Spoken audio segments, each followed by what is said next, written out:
Hello, and thank you all for joining today's Fireside Chat, the Global Vanilla Market, brought to you by Virginia Dare. I'm Jay Gilbert, Director of Scientific Programs and Career Pathways here at IFT, and I'll be moderating today's chat. Allow me to introduce you to Virginia Dare's Vice President of International Operations, Henry Todd. And Henry, can you introduce yourself? Sure. Thank you very much for the opportunity, Jay. We're very pleased to be here. I am Henry Todd. I am the Vice President of Global Operations, as Jay just mentioned, at Virginia Dare. I'm based in Paris. One of the reasons for that is because it's much easier to run all of our African procurement programs for vanilla from this country as opposed to our headquarters on the East Coast of the United States. I've been with the company just shy of 10 years, and I've been in this sector my entire life. So this is something that's very near and dear to my heart. Excellent. Well, to kick off today's conversation, Henry, can you give some insight into the current economics of vanilla as it relates to the global supply and demand? Sure. Supply and demand is a relatively easy one, a good place to start. When we look out today at what's going on with demand, it's unfortunately come down quite a bit since the market reached a high of roughly 2,800 tons in 2015. I think today that world demand is probably hovering somewhere around 1,800 tons. That might be slightly off. Unfortunately, with vanilla, we can't ever tell until we've had a full year to look back and see what import data is around the world. But we're close to 1,800 tons. And when you look at what Madagascar has done this year in terms of production, they have produced minimally 2,000 tons. It could be more than that. There's some estimates out there that are as high as 2,400 tons. What we do know is that there was a little bit of carryover from last year's crop. So that's probably in the area of 200 tons. And the rest of the world for this current crop cycle probably produced about 600 tons all told. So that means we're looking at 2,600 tons roughly of worldwide availability against demand of relatively 1,800 tons. So that puts us very clearly in an oversupply situation. And as everyone knows, we are just beginning to come out of a very long shortage situation.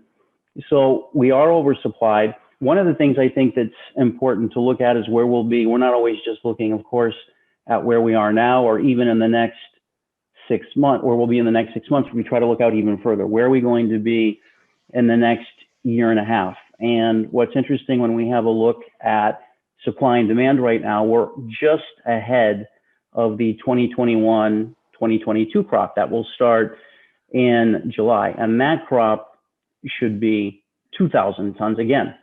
So two very big crops out of Madagascar in a row. And I think that what that does is, assuming the production in the rest of the world stays stable, we're probably at the end of 2022, we'll probably be in an excess supply situation of almost 1,800 tons, somewhere in that area. And that, as we've just established, is roughly equivalent to 1 year's worth of demand, which means that we could essentially, if we wanted to, take a year off and there would still be enough vanilla. So again, we're changing market configurations. We're coming out of a shortage. We're coming into a period of much greater supply. And I think that one of the questions that people ask when they look at falling prices relative to increasing supply is how fast will demand come back? And it's not something that happens overnight. Normally, we see it taking in between 6 and 18 months for people to really get comfortable with the idea that vanilla prices are stable again, and there's not going to be a lot of change. There's not going to be a lot of market volatility. And once they get started with new projects, those can take a fast project, might be 6 months, a really long project might be 18 months, but these pipelines are long. And I think as many people on this call probably know, you're not going to see a resurgence in demand from companies that have made label changes to their products. Things that will spur new demand might be natural line extensions of existing products where vanilla hasn't been a featured flavor yet, or brand new product development. So as prices come down, of course, demand will come back, but it's not something that's immediate. So while I'm not an economist, my understanding of traditional supply and demand is that as supply increases, typically your cost would decrease. So can you touch a bit on, what the traditional economics are? And since vanilla has had such a strong supply scenario, what is that happening to the overall cost? They've come down. They've come down significantly. They don't necessarily reflect the current supply situation. And I think that that's largely due. I'm sure that many people on this call have heard about the current Malagasy floor price policy. And that's a policy in which the minimum export price from Madagascar must be $250 a kilo. And this policy is very understandable in some ways, but it was also very controversial in others. I'll explain what the general context is and how we got to this policy. But I think that one of the things to bear in mind is that the last time that we were in a very major oversupply situation, it was in the period of roughly 2004 to 2012 or 13. And prices were a fraction of what they are now. And obviously, that's something that people have in mind. So when we look at the current situation and we look at the price of 250 and we look at the prices that the market was practicing in that period I just mentioned from 2004 to roughly 2013, they were significantly below $100 a kilo. And so people are asking themselves, why aren't they at that price level now? And of course, it's because of the fact that the Malagasy government has implemented this price floor policy at 250. Why did they do that? And there are obvious answers to that question. On the one hand, they were clearly thinking about smallholder well-being in their country, vanilla growers out in the bush. They did not want prices coming down too quickly for them. They were thinking about their own economic needs. And this is where this gets a little bit tricky because a lot of people are very dedicated to free markets, advocating for totally free markets, et cetera. So this decision took them by surprise. But when you look at what's going on with COVID and the global pandemic, that explains a lot. Madagascar's economy is relatively simple. It really functions off of cloves, coffee, and cocoa. Vanilla, obviously, is another one. Mining, tourism, and textiles. That's it on the export side. And Madagascar's currency isn't convertible. And yet Madagascar, of course, has to buy a lot of things like any country would have to in hard currency. They have to buy petroleum, they have to buy medicine. At certain times of the year, they have to buy rice to make sure that everyone continues to eat. And they needed to make sure that their economy was receiving enough hard currency. And since vanilla was starting at such a very, very high place, vanilla looked like a good place to make sure that there were going to be minimum amounts of hard currency receipts that were coming in to the country, because again, they need that hard currency to buy certain kinds of products. So that's the reason that they've done this, or the reasons that they have done this. But one of the reasons that it was controversial is not just because there are a lot of people who are for free markets at any cost, but there was also discussion around the fact that if you're going to have a controlled market or controlled price for the benefit of smallholders, then there should be a component of the policy that guarantees a specific price to smallholders, i.e. a farm gate price. And this policy did not mandate a minimum farm gate price, only a minimum export price. So that was something that made it a little bit controversial. So there are pros and cons of this policy. To some extent, it has protected smallholders in the sense that the price decrease has been more gradual. But on the other hand, it's also given some people cold feet in terms of buying vanilla because they think back to the last oversupply period in the early 2000s, and it makes them a little bit reticent to buy.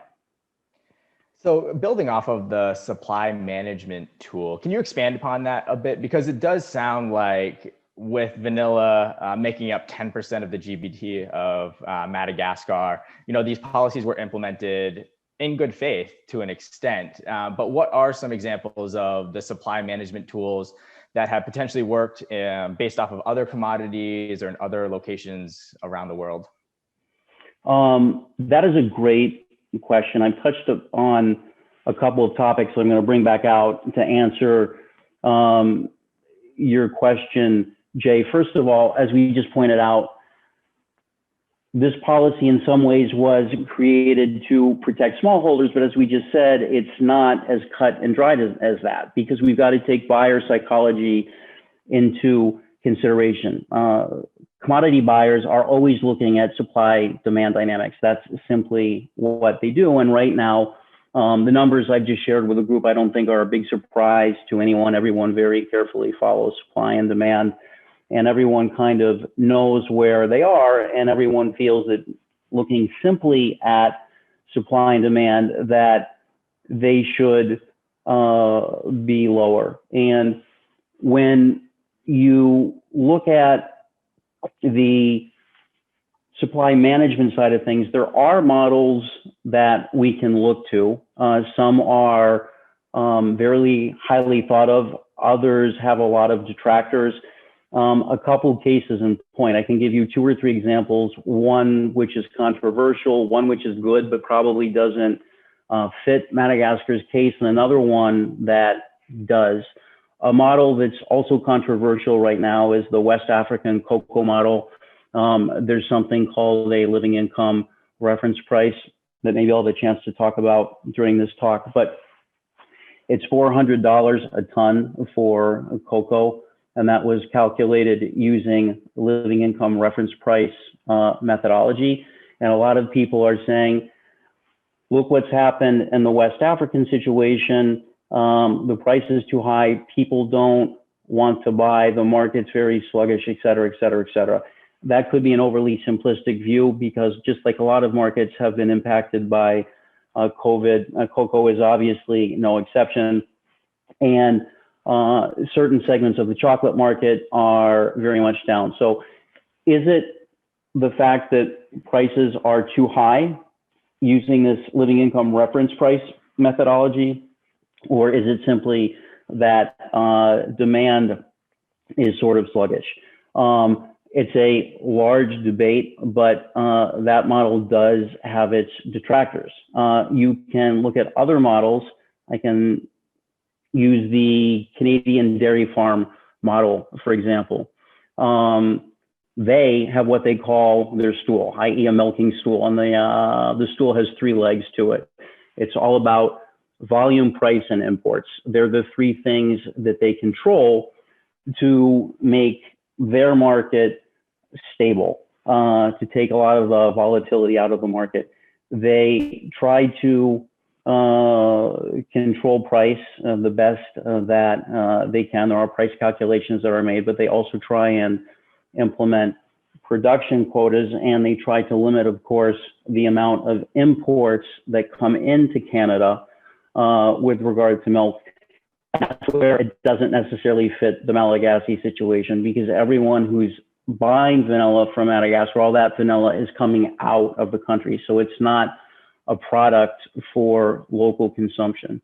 A model that does fit, in my opinion, the vanilla scenario would be something like the Colombian Coffee Federation model. Even though the coffee market is huge, it's a $100 billion market. The vanilla market, off the top of my head, let's just call it $300–400 million right now worldwide. You can't really compare the size of the markets, but Colombia is a niche within coffee. They're the super high-end producers, high quality, et cetera.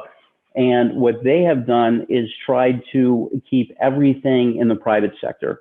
And the two other examples I just gave, there was a lot of government involvement. In this particular model, it's all about the private sector working really on two things. It's branding.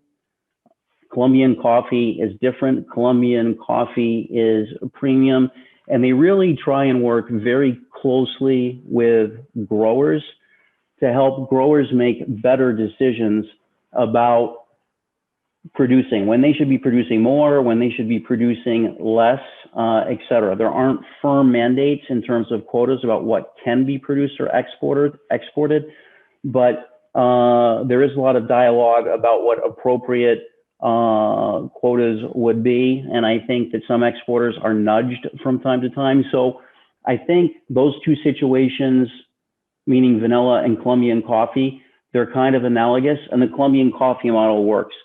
So one size does not fit all. There are a lot of very different models out there, but I certainly think that there's room in Madagascar to try some of these models. We've never done it. And one of the things that we've never done in Madagascar, for example, is formally reach out to growers in a structured way to say, look, this is what's going on in a market, in our market, and you might want to be thinking about producing more or less at a specific amount of time. Would it be a perfect solution, reaching out to growers to try to empower them to make some of these decisions? No, it wouldn't be, but at the same time, it's never even been tried. So when you look at the Colombian coffee model, it's something that could be considered for Madagascar. So there are good examples of some models that do work. Excellent, excellent. So if you aren't able to control the supply, then how do you protect smallholders to make sure that they do get a decent price? That's another great question. So I think that there are a lot of different things that can be done, Jay, and I think you need to differentiate between what any company can do on an individual basis and what can be done on a collective or an industry basis. In terms of individual actions, I know that this is a call more about the market and less about sustainability, but what a lot of companies are doing, including Virginia Dare, I'll talk about some of our actions for a moment. What we do on the ground from our own company in Madagascar to make sure that farmers are getting a better price. First of all, through disintermediation, meaning farmer direct purchases. It's Virginia Dare in Madagascar buying directly from growers. That allows us to pay them collector margin. Our idea is to bring them as close as we can to the international price. All markets have a price. We think that that's a sustainable way of looking at things. If the price of a widget is 10, just to make an example, our goal is to make sure that growers can get the largest percentage of that 10 possible. And we do that again through farmer direct purchases, disintermediation, et cetera. And above and beyond that, we do things like financial inclusion, food security, things that directly impact household finance. But again, that gets into a sustainability discussion, which is not today's topic. Coming to collective action, I can talk about the Sustainable Vanilla Initiative, of which Virginia Dare is a member. Many of the people on this call might know of the SVI. SVI members have signed on to the living income methodology that I talked about earlier. And that's all about looking at what it would take to give smallholders a decent living, using a lot of well-defined things in terms of what kind of housing they should have, what kind of food they should be able to buy. A lot of definitions come to us in terms of food, for example, from the FAO. Types of housing come from definitions from the UN. And what we really look at in this methodology is how to make sure that growers who are fully committed to vanilla and growing vanilla full time, what the price would need to be for them to live above the poverty line. And it's a very complicated calculation that we don't have time to talk about today, but it takes into account a lot of macroeconomic considerations, the average size of the family, what food costs, what inflation is, what the optimum amount of output from 1 hectare of vanilla should be, education costs and other costs associated with household finance management. So it's a very complicated tool. It looks at many more things than vanilla. And what the SVI has done is to commission a study to figure out what that price would be. And it's something that the SVI has said that it's dedicated to. So we'll see what happens with that, but there's a study out there that can be consulted. It's public. There is a price for that. So that would be a concrete example of something that can be done through government advocacy, for example, on an industry basis. So given that your traditional supply and demand economics don't really work, and industry is really a part of the whole supply chain by being there on the ground with the farmers, do you think industry will support the kind of policy that it has been implemented in Madagascar? So if you look at what I was just talking about, the living income reference price methodology, it's a interesting topic. I think that at some point, everyone has to realize we can't have it both ways. Vanilla is typically on a 5 to 7 year boom and bust cycle. And that's simply because when vanilla is abundant and prices are cheap, it's abundant and prices are cheap. And if they're too cheap, which was the case in between 2003, for example, or I'm sorry, 2004 and 2013, slowly production comes offline, et cetera, and everyone wakes up on a Tuesday morning and there's not enough left and prices go through the roof overnight. And that situation lasts for 5 to 7 years. Why does it last so long? As many people on this call will know, it lasts so long because it's not like you can't plant and get additional output the following year. Vanilla takes 4 years to give its first fruit. So 3 to 4 years. So it's not something that you can change overnight. So we've been in this boom and bust cycle since the market was liberalized in the late 90s. This is the second time we've gone through a major shortage situation. So the question becomes one of knowing what could we possibly do if we don't want to continue with this boom and bust cycle. What do we do to get out of it? Because I think everyone very rightfully wants more rational vanilla prices. At the same time, I don't think that people want to see vanilla prices falling to those that we saw in the early aughts. And there is an ever increasing emphasis on sustainability. It's not a fad, it's not a trend, as we all know, it's a major department in anyone's business. So I do think that there's a good chance that people could support some type of program that was focused on making sure that growers were making minimum income from this commodity. Great. And just before we jump into questions, the last question is, how do other origins fit into the picture? Very good question. So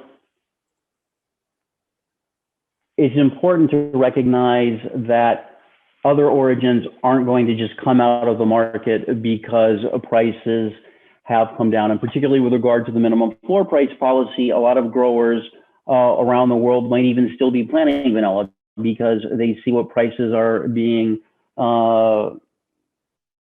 referenced worldwide, and they say to themselves, I could definitely make money off of that, so I'll continue to plant. So they're not going to come offline very quickly. Additionally, a lot of the vanilla that has been planted over the last 3 or 4 years, as prices were so high, are new investments for a lot of growers. So they're not going to abandon those anytime soon. And one final comment that I make, I'm just looking at the hour, we only have a couple of minutes. One final question or point that I'll make is that Uganda has a lot of activity going on right now. There's a national effort in that country to really ramp up their production, to bring it back to what it was in the early aughts. They'd like to see their production come back up to 400 or 500 tons. The Ugandan government is supporting that policy through various actions, and there's a lot of international money being thrown at that process as well. So I don't think other origins can or should be discounted. Many of them are going to stay in the game even as prices come down. Great. Well, thanks for a great discussion. We'll jump over to questions. So thank you for those of you who have submitted them in the Q&A box. So the first one, is the fair price above or below the $250 number, the 250 number? And has there been a limit on organizations, since that number is traditionally meant as the conventional vanilla? So the fair trade reference price would be below 250 significantly. It would probably be in the range of, just doing some quick math off the top of my head, if it were implemented tomorrow, prices would probably be somewhere between $125 and $150 a kilo. I'm sorry, Jay, I didn't follow the second part of the question. In regards to the 250 mark, that's only for conventional, correct? And has there been a limit for organizations? That was one of the controversial parts of the policy. It didn't differentiate between different kinds of vanilla: low quality, high quality, certified vanilla, non-certified vanilla. So it was very much of a catch-all, and a lot of people took issue with that. Great. So in regards to kind of the boom bust cycle, where are we currently in that 5 to 7 year cycle? And is there a way to stabilize it to offer more sustainable and stable pricing to farmers? Right. So we are just now coming out of the shortage cycle. So theoretically, if something isn't done to try to support farmers to make sure that they stay in the game, yes, we could eventually move to another bust cycle. And again, they typically last at least 4 years, because when production is taken out, it takes 4 years to put it back in. So we're just at the very beginning of a new business cycle, more of a down cycle. But I think that if we can get what we want to get done with some of these things like the Colombian Coffee Confederation model, or perhaps the living income or reference price, what it does by encouraging farmers to stay in, it kind of helps us stabilize volatility. It removes some volatility from the market. And I think that that's one of the ideas behind Uganda as well. If a single country has 70, 80% market share and something goes wrong and the world doesn't have anywhere else to turn, we all know what happens. So I think that that's part of the reasoning behind putting so much emphasis on Uganda as well. And that's important for smallholders themselves, because they're the first people to tell you that volatility makes their lives miserable. Because when prices go too high, remember when vanilla was worth more than silver on a per kilo basis several years ago, that gives them all kinds of security problems that they're not equipped to deal with. Volatility is not their friend, even though it can lead to high prices. Great. And this question is around innovation and new technologies in regards to growing and drying vanilla. Can you give some insight into the current state of innovation and new technologies? Sure. There are two ways for curing vanilla. One is the conventional way. It takes minimally 3 months to go through what I would call an artisanal curing process. It's very much like making wine. It really is. And there's a very long story there. It's very technical. It's very long. Then there's a more industrialized process called quick curing, where you can shrink the entire process or bring it down to several weeks really. And I won't say that one is good and one is bad. What I will say is that from a flavor profile point of view, what comes out of the quick cure process is markedly different from traditionally cured vanilla. A flavorist would typically say that it was flat, had less depth, didn't have any of the roundness and all of the notes that you typically get out of traditionally cured vanilla. So I won't call one versus the other better or worse. I will say that they're very different. From a sustainability point of view, however, I will tell you that if the entire world were doing quick cure, that takes away the value add play for vanilla smallholders, because a lot of them do cure their own vanilla and they get extra money when they do that. So I don't think that anyone would like to see smallholders being deprived of one of their bigger value add plays. Great. And I'll have just time for one more. Can you talk about item adulteration? And, you know, there's a massive market for adulteration in general, food fraud. What are some trends or best practices that you're seeing to combat this? Well, I mean, it's really it's a complicated question and a simple one at the same time. This issue has been widely written about in the press. Anyone could Google this topic and quickly read several dozen different articles. It's really just a question of labeling law in individual country markets. They're different around the world. US labeling law, I'm assuming that most of our listeners are from the US today. US labeling law is very specific about what must be done to call something a pure vanilla extract. And other geographic markets around the world, those rules would be different. I think that some of the cases that have been brought that you're referencing have been settled out of court. Some are still pending, but at the end of the day, they're all around labeling law. And that's really all it is. All right, Henry. Well, thank you so much for this engaging conversation. And thank you all for joining today's Fireside Chat. As we mentioned in the beginning, this meeting has been recorded and you'll be notified when it is available within our on-demand catalog. So thank you, everyone, and have a great rest of your day. The window will now close.